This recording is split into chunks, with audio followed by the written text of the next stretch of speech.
Good day, I'm Stephen McHugh, and this is your JIS News for Tuesday, June 20, 2023. The National Works Agency, NWA, has begun rehabilitation on the Natural Bridge to Troja Road following a groundbreaking exercise last week. The project is estimated at $119 million and is being done under the agency's secondary roads maintenance program. Minister with responsibility for works Everald Warmington said the 10-kilometer stretch of roadway in northeastern St. Catherine is a major connecting route to several communities. This $119 million road rehabilitation project symbolizes our commitment to sustainable development and unwavering dedication to improving the lives of our citizens. We understand the frustration caused by dilapidated roads, traffic congestion, and hindrance they pose to economic development.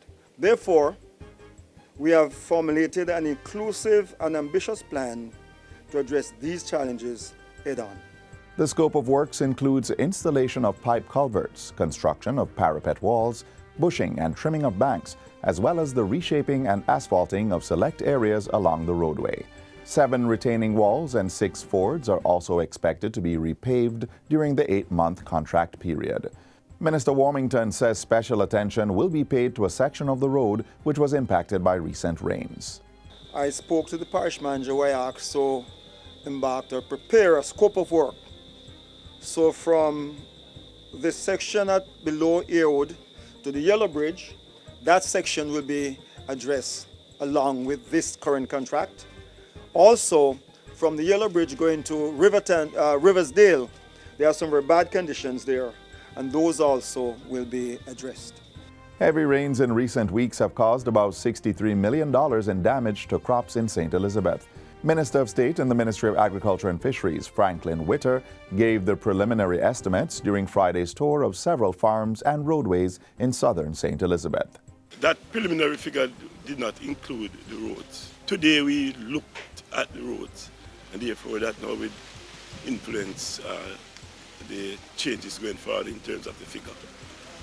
Heavy rains came last week and did extensive damage to a number of crops and roadways, even some of the roadways that we would have done work on as recently as a year ago. Tomatoes, watermelons, scallions, and sweet peppers were among the most affected produce. Meanwhile, farmers will be educated on how to harness and recycle excess water in times of heavy rains. That training will be done by the Rural Agricultural Development Authority, RADA.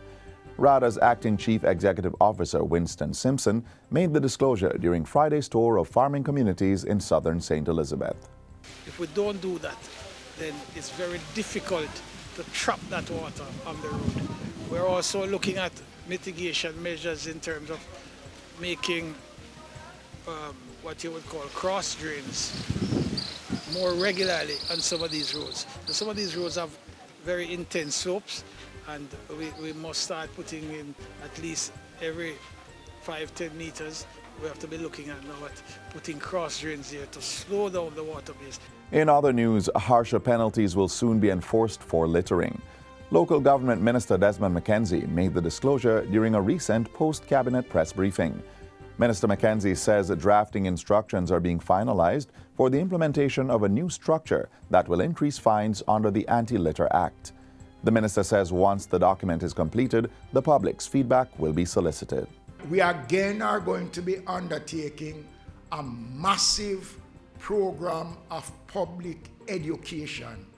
We've been doing it again.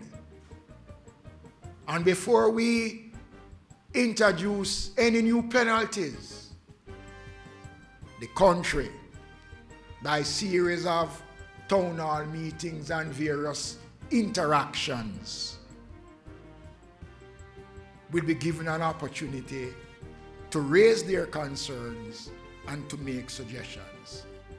Meanwhile, Mr. McKenzie is encouraging Jamaicans to make the country's beauty their duty. If we provide a garbage truck for every community in Jamaica, that will not change if the mindset of the people is not prepared to accept the changes that is required. We can't talk about how dirty the country is when we ourselves are contributing to that. And finally, the Ministry of Culture, Gender, Entertainment and Sport is appealing to players in the sporting industry to sign on to its sports registry. The registry, which provides a list of athletes, coaches and other sports personnel on the island, will be used to develop policies and programs to bolster the sector. Portfolio Minister Olivia Grange said the registry will also assist in the calculation of the contribution of sport to national development. In the meantime, Minister Grange says the ministry's group health and life insurance plan for entertainment and cultural practitioners will be implemented this year. We will soon announce the details of the insurance program and how entertainment and cultural practitioners will be able to participate. However, they must be on the e-registry. And that's it for JIS News Today. I'm Stephen McHugh. Thanks for watching.